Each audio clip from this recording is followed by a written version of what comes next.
kerugian Microsoft selama 1 tahun terakhir sekitar 1 miliar rupiah.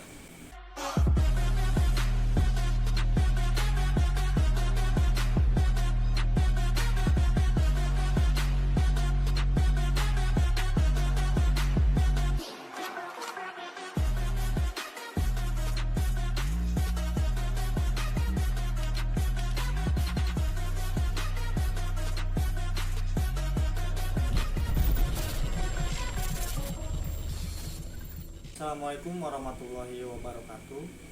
Perkenalkan, nama saya Faroni Firdaus, mahasiswa Teknik Informatika Universitas Pamulang dengan nomor induk mahasiswa 201011450131. Tujuan video ini dibuat untuk memenuhi tugas mata kuliah etika profesi yang diampu oleh Ibu Intan Kumalasari, Eskom, Mkom.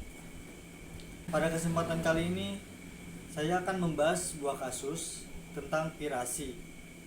Sebelum ke pembahasan utama, apa sih pirasi itu?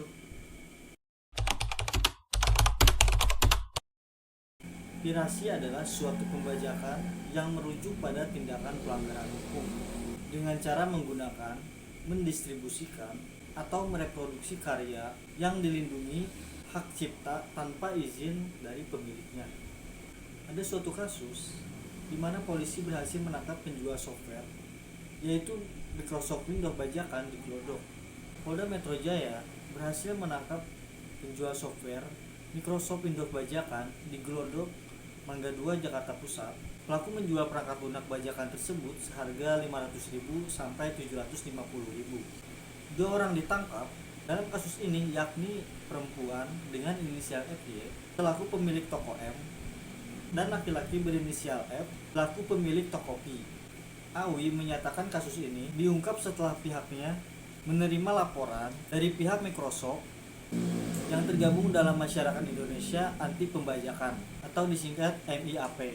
Dari kedua toko tersebut, polisi berhasil menyita 289 pieces software Microsoft bajakan, masing-masing 10 pieces dan 1 lembar bon pembelian pada 15 Februari 2016 di toko P. Terlapor selama ini memperdagangkan CD Microsoft bajakan selama 1 tahun. Sementara itu, tersangka FG menjual software Microsoft bajakan ini melalui situs jual beli online, sementara F menjualnya di tokonya. Kedua tersangka ini menjual software bajakannya dengan harga yang lebih murah dari software asli. Aslinya 2,5 juta per pieces, sedangkan kalau bajakan dijual antara 500 sampai 700.000 rupiah. Selama 1 tahun menjual software bajakan itu, omset kedua tersangka itu bisa sekitar 50 juta per bulan. Sementara itu, dari Sekjen MIAP, Justiari Perdana Kusuma mengatakan kasus tersebut dilakukan oleh bawahannya yang membawahi Microsoft sebagai salah satu anggotanya setelah mendapatkan keluhan dari user. Ada beberapa modus terkait pembajakan software yang diungkap Justisiari. Salah satunya adalah illegal copying atau pembajakan dengan menggandakan dari software yang asli. Justisiari mengatakan target market Windows bajakan ini adalah corporate end user atau perusahaan-perusahaan yang menggunakan software tersebut untuk operating system. Kedua tersangka dikenakan pasal 94 UU 015 tahun 2001 tentang merek dengan pidana kurungan paling lama 1 tahun atau denda paling banyak sekitar 200 juta rupiah. Nah, soal kasus di atas, saya bisa memberikan solusi pencegahannya.